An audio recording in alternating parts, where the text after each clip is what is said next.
I'm a search and rescue officer with the U.S. Forest Service, and along the way, I've seen some things I can't explain. Story 1. This story happened on a case that I went out on right after I got out of training, and I was still pretty new to everything. Before I took this job, I was a volunteer, so I had a basic idea of what to expect, but on those calls, you're mostly dealing with finding lost people after the vets have already found signs of them. As a search and rescue officer, you go out for all kinds of cases, from animal bites to heart attacks. This case got called in early in the morning from a young couple who were up on the trails that go by the lake. The husband was completely hysterical, and we couldn't really figure out what was going on. We could hear the woman screaming in the background, though, and he was begging us to come up right away. When we get there, we see him holding his wife. She's got something in her arms. She's screaming these awful, almost animal-like screams, and he's sobbing. He sees us and screams at us to help them, to please get an ambulance up there. Now, obviously, we can't drive an ambulance up a dirt walking path, so we ask him if his wife needs help or if she can walk on her own.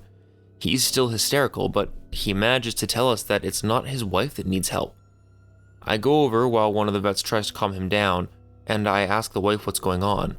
She's rocking, holding something, just shrieking over and over. I crouch down to see whatever she's holding. It's covering her with blood, and that's when I notice the sling on her front, and my heart sinks. I ask her to tell me what's going on, and I sort of pry her arms gently open so I can see what she's holding. It's her baby, obviously dead. Its head is caved in on one side, and he's covered in scratches. Now, I've seen dead bodies before, but something about this whole situation just hits me hard. I have to take a second to compose myself, and I get up to go get one of the other vets who's standing by. I tell him that it's a dead kid, and he sort of pats my shoulder and tells me he'll deal with it. It took us over an hour to get this woman to let us see her kid. Every time we tried to take him from her, she flipped out and told us we can't have him, that he'll be okay if we just leave her alone and let her help him. But eventually one of the vets manages to calm her down, and she gives us the body. We took it back to the med area, but when the EMTs showed up, they told us that there was never any hope of saving that kid. He died instantly from the trauma to his head. I was good buddies with one of the nurses who met them at the hospital, and she told me later what happened. Turns out the couple had been walking with the baby in the sling, and they stopped because the kid was fussing. The dad takes the kid and is holding him, looking out over this little gully by the path. The mom comes to stand next to him, but she ends up stepping on a loose patch of soil, and she trips. She falls into the dad, who drops the kid, who ends up falling about 20 feet down. This little guy fell into that gully onto the rocks at the bottom. The dad climbed down to recover him, but he'd fallen right on his head, and was dead by the time the dad got there. The baby was only about 15 months old. It was a total freak accident. A series of events that coalesced into the worst possible outcome. Probably one of the more awful calls I've been on. Story 2. I haven't seen a lot of animal bites in my time as a search and rescue officer, mostly because there aren't that many animals that come around the area.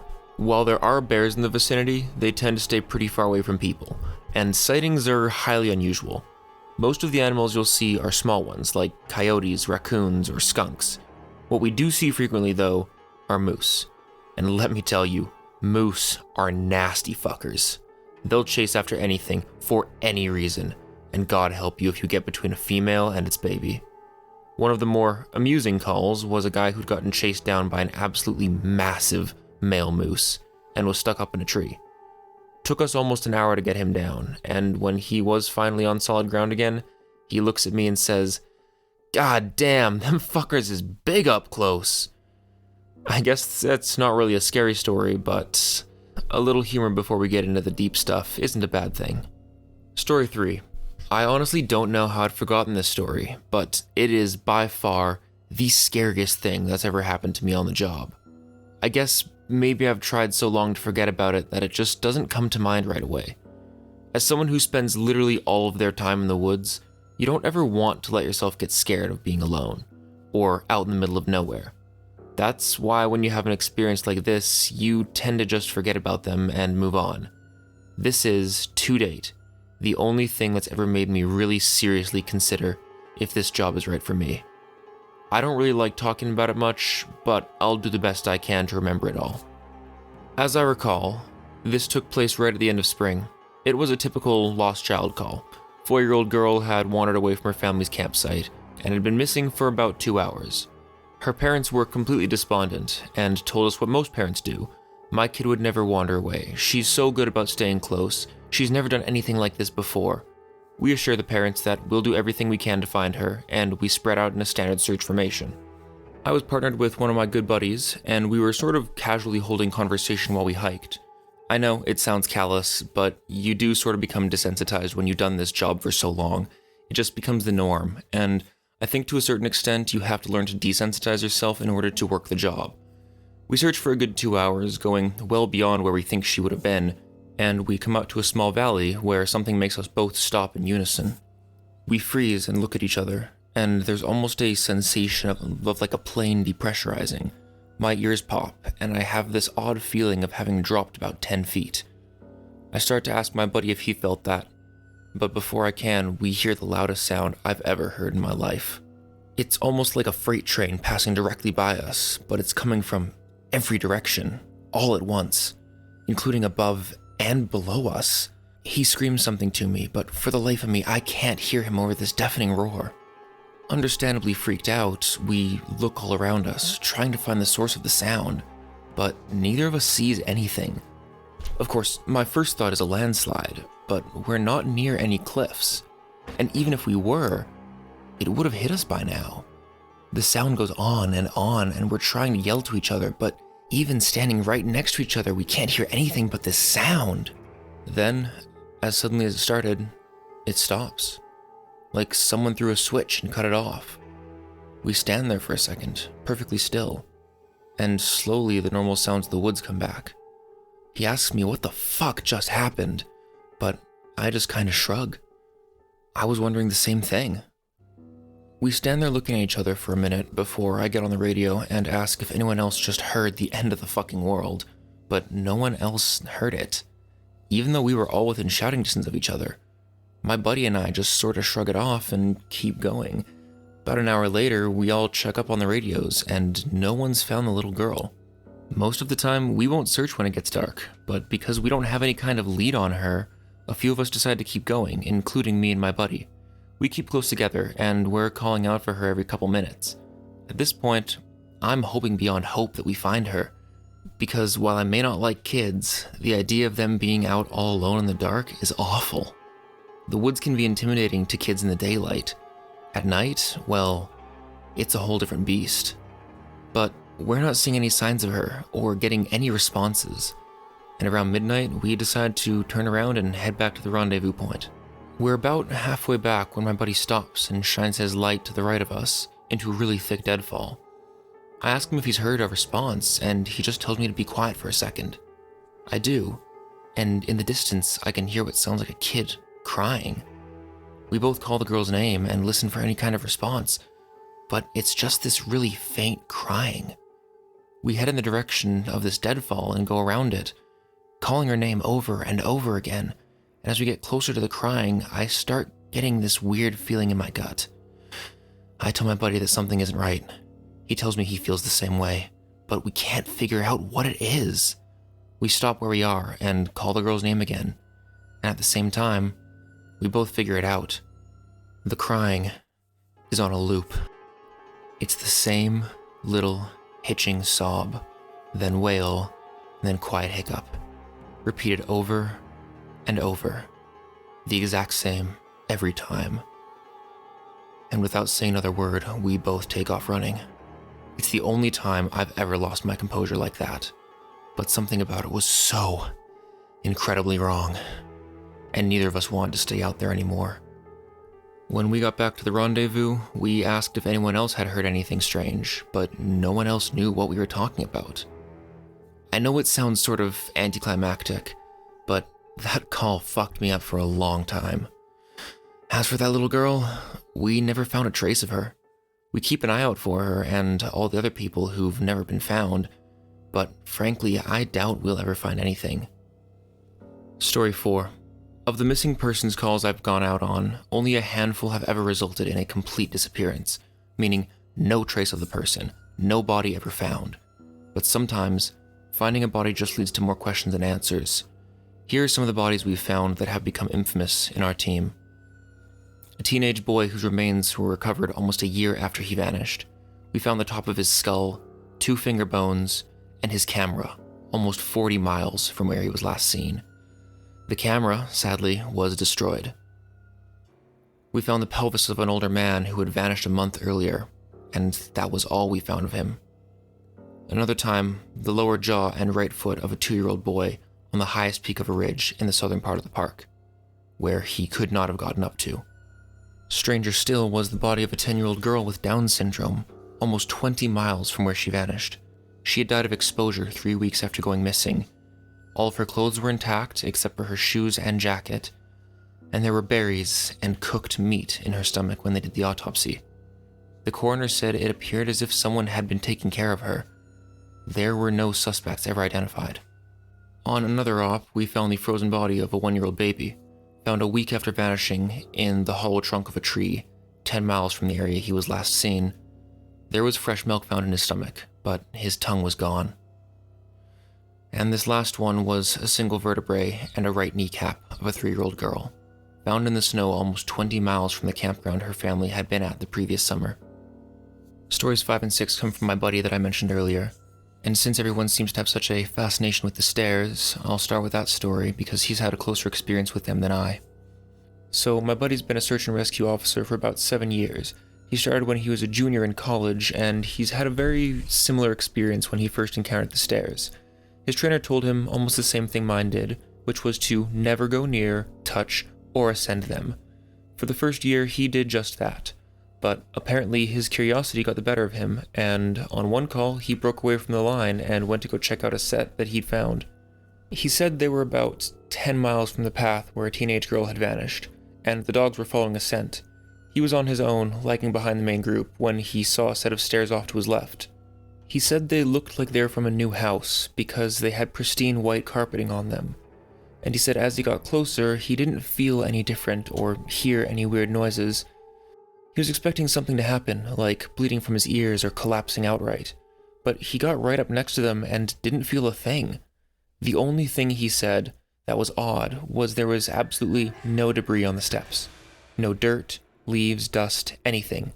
And there didn't appear to be any signs of animal or insect activity in the immediate area. But he said it was less like things were avoiding them and more like they just happened to be in a relatively barren part of the forest. He touched the stairs, and didn't feel anything except for the sort of sticky feeling you get from new carpet. Making sure his radio was on, he slowly climbed the stairs. He said it was terrifying because the way that they'd been so stigmatized amongst the teams, he wasn't really sure what was going to happen to him, and he joked that half of him expected to be teleported to some other dimension, and the other half was expecting to watch a UFO come down and swoop him up. But he got to the top with little event, and he stood there looking around.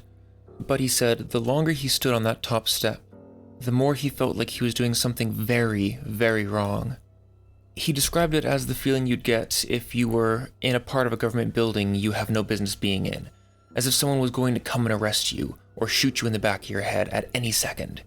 He tried to brush it off, but the feeling just got stronger and stronger, and that's when he realized that he couldn't hear anything anymore. The sounds of the forest were gone. He couldn't even hear his own breathing. It was like some kind of weird, awful tinnitus, but more oppressive. He climbed back down and rejoined the search, and didn't mention what he'd done. But he said the weirdest part came after. His trainer was waiting for him back at the welcome center after the search ended for the day, and he cornered my buddy before he could leave. He said his trainer had this look of intense anger, and he asked what was wrong. "You went up them, didn't you?" My buddy said it wasn't phrased as a question. He asked how his trainer knew, and the trainer just shook his head and said, "Because we didn't find her. The dogs lost her scent." My buddy asked what that had to do with anything, and the trainer asked how long he'd been on the stairs. My buddy said no more than a minute. The trainer gave him this awful, almost dead-eyed look, and told him that if he ever went up another set of stairs again, he'd be fired immediately. The trainer walked away, and I guess he's never answered any of the questions my buddy has asked him about it since. Story 6. My buddy's been involved in a lot of missing persons cases where there's never been a trace of them found. He said that most of the time, if the person isn't found right away, they're either never found or they're found weeks, months, or even years later, in places they couldn't have possibly gotten to. One story he told me that stood out involved a 5-year-old boy with a severe mental disability. The little boy vanished from a picnic area in the late fall. In addition to the mental disability, he was also physically handicapped, and his parents explained over and over that he simply could not have vanished. It was impossible. Someone had to have taken him.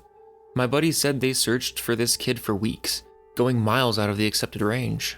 But it was like he'd never been there. The dogs couldn't pick up his scent anywhere, not even in the picnic area where he'd apparently vanished from. Suspicion fell on the parents, but it was pretty clear that they were devastated and hadn't done anything sinister to their kid. The search was concluded about a month later, and my buddy said everyone had pretty much forgotten it by late in the winter. But one day when he was out on a training op in the snow, on one of the higher peaks in the park, he came across something buried. He said he saw it from far away at first, and when he got closer, he realized it was a shirt, frozen and sticking partways out of the powder. He recognized it as belonging to this kid because it had a distinctive pattern. About 20 yards away, he found this kid's body, laying partially buried in the snow. My buddy said there was no way the kid had been dead for any more than a few days, even though he'd been missing for almost 3 months. The kid was curled around something, and when my buddy brushed off the snow to see what it was, he said he almost couldn't believe what he was seeing. It was a big chunk of ice that had been carved crudely to look sort of like a person. The kid was holding it so tight that it had frostbitten his chest and hands. He radioed the rest of the crew, and they took the body off the mountain. Now, he recapped all this for me, and to put it simply, there was no way this kid could have both survived for almost 3 months on his own and gotten to this peak.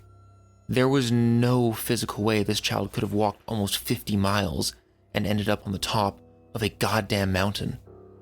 To top it all off, there was nothing in this kid's stomach or colon. Nothing. Not even water.